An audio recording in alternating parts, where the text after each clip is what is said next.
बिस्मिल्लाहिर्रहमानिर्रहीम, अस्सलामु अलैकुम। मैं हूं करामत मुग़ल और मेरे साथ हैं ईसा नकवी। नकवी साहब, आज 13 दिसंबर है, 8 फरवरी को इलेक्शन होने 58 दिन बाकी हैं। मियां नवाज शरीफ को अल अज़ीज़िया रेफरेंस में भी बरी कर दिया गया है। अब तो कोई वजह नहीं है कि इलेक्शन ना हो। करामत मुग़ल साहब, एक ना बच्चा था। वो बच्चा था बड़ा ही सुस्त और काहिल। कोई काम करने में उसका दिल नहीं लगता था और उसको कोई काम करना आता भी नहीं था, लेकिन उसके ना वालिदैन को उससे बड़ा प्यार था। बहुत प्यार करते थे उस बच्चे से। तो उन्होंने कहा कि इस बच्चे की आसाइश का इंतज़ाम किया जाए, कि इसको कोई काम करने में कोई दिक्कत महसूस ना हो। उन्होंने एक दिन आके उसको सरप्राइज़ दिया। उन्होंने कहा अपने बच्चे को कि हमने तेरे लिए, तेरी ज़िंदगी में सहूलत के लिए, तेरे आराम के लिए बंदोबस्त कर लिया। और उन्होंने कहा कि ये तेरा बेड है और इस बेड के साथ ही हमने लगा दिया एक बोर्ड। सही। और इस बोर्ड के ऊपर ढेर सारे बटन्स मौजूद हैं। अब ये वाला बटन दबाओगे तुम्हारे लिए पानी आ जाएगा, ये वाला बटन दबाओगे तो तुम्हारे लिए खाना आ जाएगा, ये वाला बटन दबाओगे तुम्हारे कपड़े इस्त्री हो जाएंगे, ये वाला बटन दबाओगे तुम्हारे जूते पॉलिश हो जाएंगे, फिर ये वाला बटन दबाओगे तो तुम्हारा ड्राइवर गाड़ी लेकर दरवाजे पर आ जाएगा। जहाँ जाना है तुम जाओ, वापस आओ, न कमाने की टेंशन है। ये साथ ही आपको कैश मशीन भी दे दी, हर चीज़ का बंदोबस्त कर दिया। जाओ याशी करो, जा जी ले अपनी ज़िंदगी। जाओ। उस बच्चे ने पता क्या कहा? ये बटन कौन दबाएगा? इलेक्शन की बातें कर रहे हैं आप। ये बटन कौन दबाएगा? ये वाला बटन कौन दबाएगा? इस वक्त जो है, अगर आप कुल मिलाकर बात करें तो 96 घंटे, 13 दिसंबर शुरू हो गया ना जी। तो 8 फरवरी का इलेक्शन है, 58 दिन बाकी हैं। दैट इज़ टू से कि 96 घंटे के अंदर अंदर आपको इलेक्शन शेड्यूल चाहिए। सही। 54 दिन का इलेक्शन शेड्यूल चाहिए। और इस 96 घंटे में अब क्या क्या हो सकता है, उसकी बुनियाद हमारे सामने आ गई है। अल्टीमेटली क्या डिसीजन होता है, ये अब एक सवाल है। क्योंकि काजी फाइज ईसा साहब ने तो जो अपना हिदायतनामा दिया था उसको तो तार तार कर दिया, उसको लीरो लीर कर दिया, धज्जियाँ उड़ा दी उसकी। पत्थर ही तोड़ दिया जिसमें हाँ हाँ, लकीर वो थी। जिस पत्थर के ऊपर लकीर लगाई थी उसको तोड़ने का मंसूबा बंदोबस्त कर लिया गया है। और जिनको उन्होंने कहा था ना कि टीवी के ऊपर बात नहीं करनी, बीवी से बात करनी है। अब काजी साहब या तो उनकी बीवियाँ नहीं है, या फिर उन्होंने कहा है कि जनाब काजी साहब का ऑर्डर जो है ना वो कर लो जो कुछ करना है। कर लो जो कुछ करना है। सही। खुला उन्होंने खुलम खुला जो है वो अब काम शुरू कर दिया और सरबराहान खुलकर सामने आ गए। सूरत हाल अब कैसे ही इवेंचुअली डेवलप होती है ये तो अब जाहिर है कि पाकिस्तान में आपको पता है कि क्या क्या कोई चीज़ हतमी कही जा सकती है। आपको किसी को अंदाज़ा था क्या मियाँ मोहम्मद नवाज शरीफ को दूध के धुले हो जाएंगे? ऐसे साफ सुथरा कर दिया जाएगा? और वो भी देखें 47 दिन के अंदर अंदर मियां नवाज शरीफ आए हैं, केसेस ख़त्म। लेकिन जो भागने वाले हैं ना, हाँ वो बड़े दिलचस्प तरीके से भाग रहे हैं जी। होता ना कि आप भागते हैं बंदोबस्त करके, कोई अपना कोई सामान कोई ज़्यादा राह रखते हैं, कोई वो जूते छोड़ के भाग रहे हैं मैदान से, ऐसे भाग रहे हैं। और बिल्कुल खुल्लम खुला आसिफ अली जरदारी साहब का इंटरव्यू आया था जी। अब ये 3 डेवलपमेंट्स बड़ी हुई हैं, साथ में कुछ साइड बाय साइड डेवलपमेंट्स भी चल रही हैं। इंटरव्यू आया आसिफ अली जरदारी का, इतवार के दिन रिकॉर्ड हुआ, मंडे को ब्रॉडकास्ट हुआ, हमने उसके ऊपर वीडियो भी की। आसिफ अली जरदारी साहब ने उसमें इलेक्शंस के आगे पीछे होने के हवाले से बात की। जी। उन्होंने कहा क्या फ़र्क पड़ता है, इलेक्शन कमीशन का इख्तियार है, 8-10 दिन आगे हो जाए, 8-10 दिन पीछे हो जाए, लेकिन 8 फरवरी को ना हो। हाँ 8 फरवरी का जनाब कोई प्रॉब्लम आया हुआ है ना, इस वक्त कोई बॉटल नेक क्रिएट हुआ हुआ है। उन्होंने साथ में बहुत सारी बातें की इलेक्शंस के हवाले से। एक उन्होंने दरमियान में बड़ी दिलचस्प बात की, जो बात इससे पहले आपको नहीं याद होगा कि कोई पब्लिक डोमेन में, पब्लिक डिस्कोर्स में कहीं पर ये गुफ्तगू जो है वो की गई हो। उन्होंने कहा कि अफ़गान बाशिंदों को बतौर वोटर जो है वो रजिस्टर किया गया, और उनका इशारा ये था कि अब ये पीटीआई को वोट देने वाला है अफ़गान वोटर। तो इसका जो है ना कोई स्क्रूटनी और इसका कोई मामला हल होना चाहिए। वैसे एक बात करूं, मौलाना को ये नहीं पता कि पाकिस्तानियों ने भी काम ही वोट करना है, अफगानी तो बहुत दूर की बात है। अब आप कोइंसिडेंस चेक करें।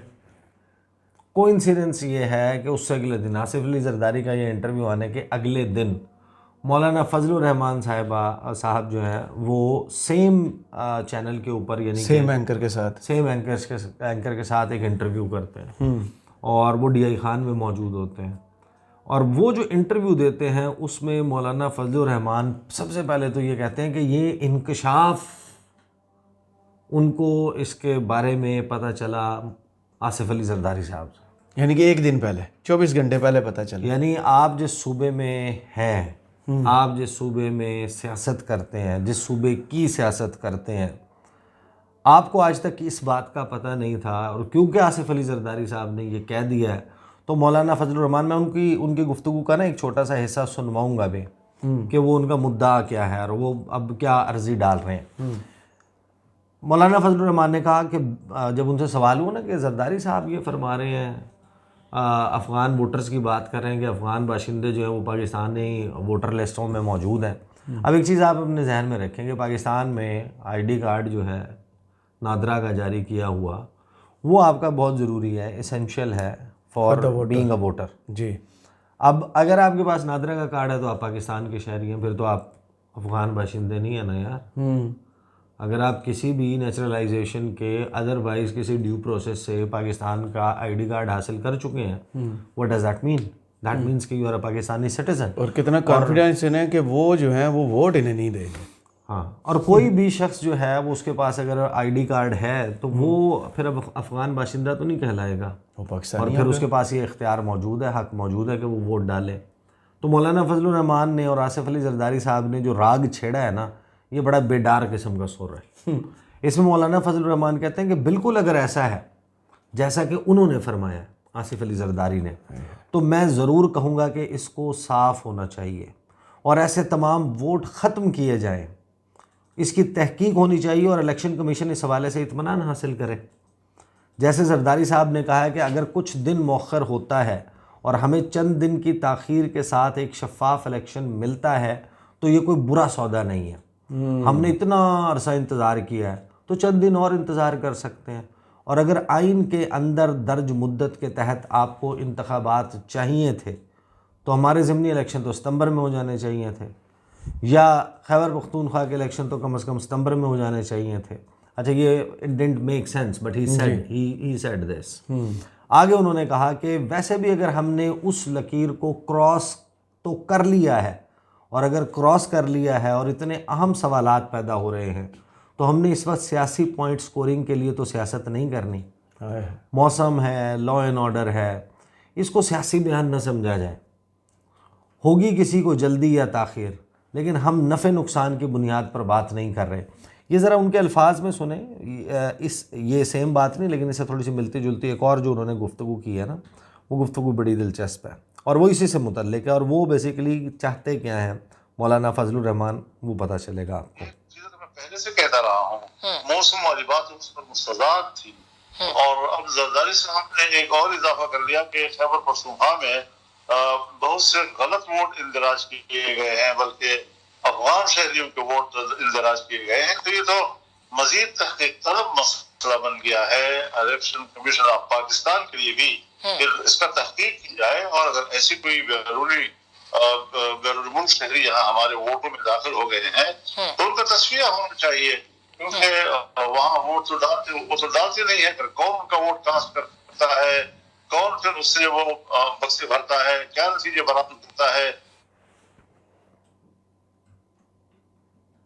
वैसे यहाँ पर ये मेरा ख्याल है कि थोड़ा सा इंटरनेट की वजह से बहरहाल ये जो है ना, देखें करामत साहब जी, यहाँ पर जो गुफ्तगू मौलाना फजलुर रहमान साहब कर रहे हैं ना, उन्होंने एक अर्ज़ी डाली है, और अर्ज़ी किस chief election commissioner Sikandar Sultan Raja के सामने डाली है, जिन्होंने कल ही एक केस जो चल रहा था, आपको पता है कि इंट्रा PTI का, उसकी मैंने आपको कहा था कि मुझे ज़रा उसकी डिटेल्स वगैरह भी भेज दें, वो आपने मुझे भिजवाई भी। उसमें उन्होंने कहा कि 5 साल से दुरुस्त तरीके से इंट्रा पार्टी इंतखाबात नहीं करवाए, कैसे इससे आंखें बंद की जा सकती हैं। वाह वाह। अब आप मुझे एक बात बताएं, सिकंदर सुल्तान राजा साहब कौन है? Chief election commissioner. तो जो चीफ इलेक्शन कमिश्नर हैं, जिस इलेक्शन कमीशन का आइन में दर्ज काम क्या है? आइन में दर्ज एक ही काम है, इलेक्शन पाकिस्तान में इलेक्शंस करवाना। हाँ, साफ और शफाफ इलेक्शंस कराना। ये 24 करोड़ लोगों की जिम्मेदारी है आप पे। आपने 1 साल से पाकिस्तान में इलेक्शन नहीं करवाए और आपको फिक्र खाई जा रही है अभी PTI के इंट्रा पार्टी इंतखाबात की। जिन्होंने करवा के आपको रिजल्ट्स जमा करा दिए हो, अगर दुरुस्त जिनको आपने सिर्फ 7 दिन के अंदर अंदर सर्टिफिकेट देना था, दे नहीं रहे आप। अच्छा, सवाल तो मौजूद है ना, उन्होंने तो दुरुस्त तरीके से नहीं करवाए, आपने तो गलत तरीके से भी नहीं करवाए। आपने करवाए ही नहीं है। हाँ, यानी आप गलत तरीके से भी करवाते ना, तो आप, उन्होंने तो दुरुस्त तरीके से नहीं करवाए, आपने तो किसी भी तरीके से नहीं करवाए बिल्कुल। इलेक्शन। तो उन इलेक्शन कमिश्नर साहब के सामने जो है ये अर्जी, अब 1 से ज़ायद अर्जियां आ चुकी हैं। परवेज़ खटक साहब कह चुके हैं कि मेरी जमात नहीं है, मेरी तैयारी नहीं है। उनकी तो जमात रजिस्टर्ड भी नहीं है। नून लीग कह चुकी है कि 8 फरवरी को बर्फबारी होनी है, बहुत शदीद, लिहाजा 4 हफ्ते के लिए पोस्टपोन किया जाए। पीपल्स पार्टी यानी कि जरदारी साहब ये कह चुके हैं कि 8-10 दिन आगे पीछे हो जाए कोई फ़र्क नहीं पड़ता, फला फला मसला देख लिया जाए।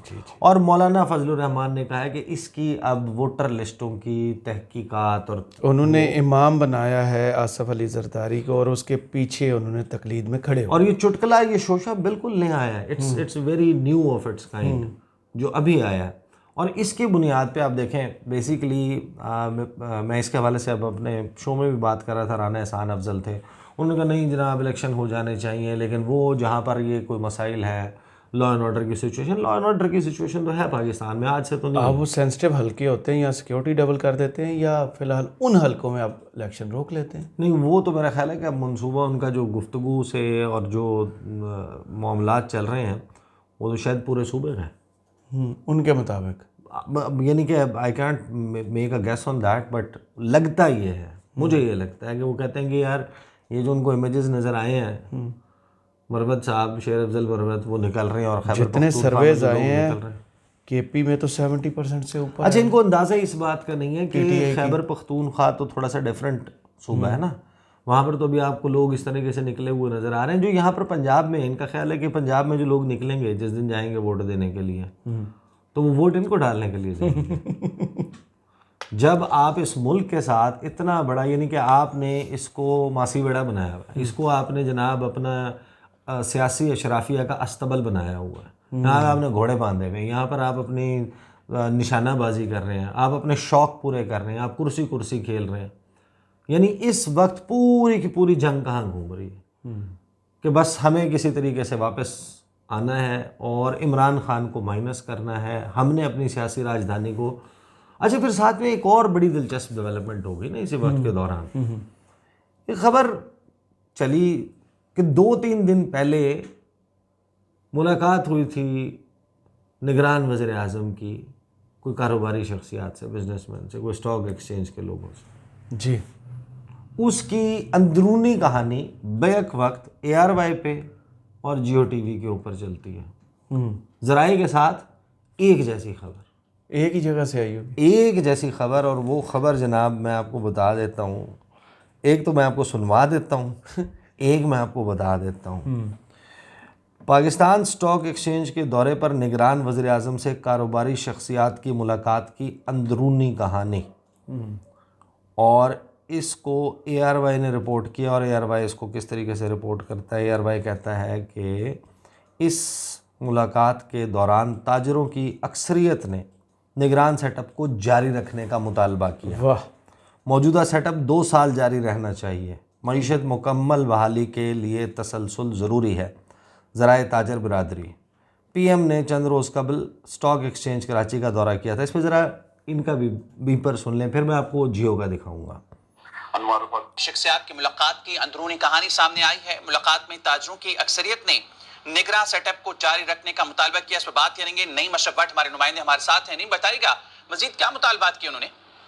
जी बिल्कुल, बड़ी अहम ये बात है। 4-5 रोज पहले जब पाकिस्तान स्टॉक एक्सचेंज फैसला किया वज़ीर आज़म अनवर काकड़ ने, तो जो बिजनेस कम्युनिटी की उनके साथ मुलाकात हुई उसमें अक्सरियत ने प्राइम मिनिस्टर को कहा कि जो मौजूदा सेटअप निगरान सेटअप इसको 2 साल तक जो है इसको जारी रहना चाहिए। और उसकी वजह उन्होंने बताई कि जो इस वक्त मौशियत जो है बहाली की तरफ उसकी सिम दुरुस्त है, तो इसको मुकम्मल बहाली के लिए जो मौजूदा सेटअप है इसकी कंटिन्यूटी जरूरी है और 2 साल तक ये सिस्टम रहेगा तो हम मुकम्मल बहाली कर सकते हैं। इस पर प्राइम मिनिस्टर ने कोई आगे से ज्यादा जो है वो अपने कमेंट्स नहीं दिए, क्योंकि उनकी पोजीशन ऐसी थी कि वो अगर मुकम्मल एग्री करते तो वो एक बहुत बड़ी बात हो जानी थी। इसलिए उन्होंने सुन जरूर लिया और उनसे कोई इनकार भी नहीं किया। लेकिन बिजनेस कम्युनिटी की अक्सरियत जो है ये कंफर्म है कि उन्होंने निगरान प्राइम मिनिस्टर को कहा है कि मौजूदा सेटअप कम से कम 2 साल तक चलाना चाहिए, फिर ही की नौइयत जो है वो बहाल होगी। इससे पहले आपको पता है गुज़श्ता रोज दिनेश कुमार जो बाप पार्टी के सेनेटर हैं उन्होंने भी यही इशारा दिया था कि उन्हें इलेक्शन होते नजर नहीं आ रही। इसके अलावा मौलाना फजलुर रहमान, परवेज खट्टक और कुछ हद तक जरदारी साहब भी इस पार्टी इशारे दे रहे हैं। अब देखना है कि जो प्राइम मिनिस्टर ने आगे से कमेंट नहीं किया लेकिन इनकार भी नहीं किया तो बिजनेस कम्युनिटी का ये मुतालबा माना जाता है और किस तरह ये मुमकिन हो सकता है। लेकिन फिलहाल ये कंफर्म है कि बिजनेस कम्युनिटी जो है वो मौजूदा सेटअप को कम से कम 2 साल चलाना चाहती है और ये आम बात है।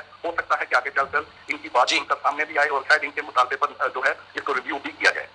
अच्छा, इससे पहले कि मैं आपको ना हबीब जालिब की एक नज़म सुनाऊं और जियो टीवी का बीपर जो है वो जियो टीवी ने इसको जिस तरीके से रिपोर्ट किया, अब आप याद करें कि एक सियासी खिलाड़ी जिसका पीर बड़ा तगड़ा है। जी जी है कौन? राजा रियाज। अच्छा, उसका पीर बड़ा तगड़ा है। उसने एक बात कही थी, उसने, अब मैं ये नहीं कि मैं हैरान हूँ कि जो डेवलपमेंट्स होनी, उन्होंने ये कहा था कि या तो इलेक्शन नवंबर में हो जाएगा या फिर 2 साल नहीं होगा। हाँ बिल्कुल।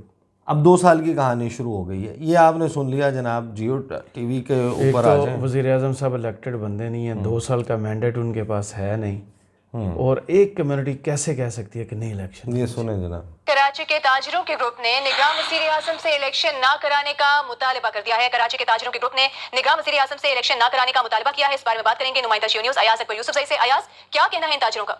देखिए, निगरान वज़ीर आज़म नौलख काकड़ से स्पिन क्लब कराची में चंद दिन कबल ताजिरों की मुलाकात हुई थी। इस मुलाकात में जहां पर ताजिरों ने अपने दीगर मसाइल का जिक्र किया, जिसमें अमन अमान और दीगर मसाइल थे, उसमें एक बिजनेसमैन ने ये भी कहा कि हमारा ये मुतालबा है कि इलेक्शन ना कराए जाएं ताकि स्टेबिलिटी रहे मुल्क के अंदर, और जो तसलसल आपने शुरू किया है इस निगरान हुकूमत ने, ताकि बिजनेसमैनों का उनका जो सवारात है उन तक पहुंच सके, जिस पर ताजिर ने ये भी कहा कि हमारी जो जज्बात है वो आप दीगर जो स्टेक होल्डर हैं उन तक भी पहुंचाएं। जिस पर निगरान वज़ीर आज़म ने कहा कि वो आइन पर मुकम्मल अमल दरामद करेंगे, और ज़ाहिर ने ये बताया कि वो वज़ीर आज़म ने कहा था कि मैं जो आइन में लिखा है इस पर मुकम्मल अमल करने का पाबंद हूँ, और कुछ ज्यादातर ताजिरों की तरफ से इलेक्शन न कराने के मुताबिक की बात जो है वो जब बात हुई तो कहते वो दुरुस्त नहीं है। एक ताजिर ने ये कहा था कि इस मुताबिक में निगरान वज़ीर आज़म का कहना था कि वो आइन पर अमल करेंगे। बहुत शुक्रिया आपका। अच्छा, आइन में जो लिखा है उसके पाबंद है, तो 6 नवंबर को तो आपको आइनी मुद्दत ख़त्म हो जाएगी। आइनी मुद्दत जो है वो ख़त्म हो गई एक तरीके से। अब वो उस पर सुप्रीम कोर्ट के रिमार्क्स जो है वो भी आ गए। देखें ग्रामीण मुगल साहब, इस वक्त ना ये एक अजीब गरीब किस्म का सर्कस जारी है, और पाकिस्तान का मसला, पाकिस्तान का अलमिया को आज से तो है नहीं है। और अब देखें कि अगले 96 घंटों में या 72 से 96 घंटों में हबीब जालिब साहब किस तरीके से, हाँ मैं वो निकाल चुका हूँ। मुझे अचानक ये गुफ्तगू करते हुए तो मैंने कहा कि मैं ज़रा नज़म निकाल लूँ और मैं नज़म सुनाऊँ कि आज से 30-40 साल पहले भी इस मुल्क का नोहर मरसिया क्या था, कि यहाँ पर ये जो अशराफिया है और इसके फिर इस किस्म के जो मशीर हैं, इनको किस किस्म की मशावरत देते हैं। और उस वक्त जब पाकिस्तान की आबादी 10 करोड़ थी ना, तो वो 10 करोड़ के मुतल्लिक बात हो रही थी, तो आप 10 को 24 समझ के सुने।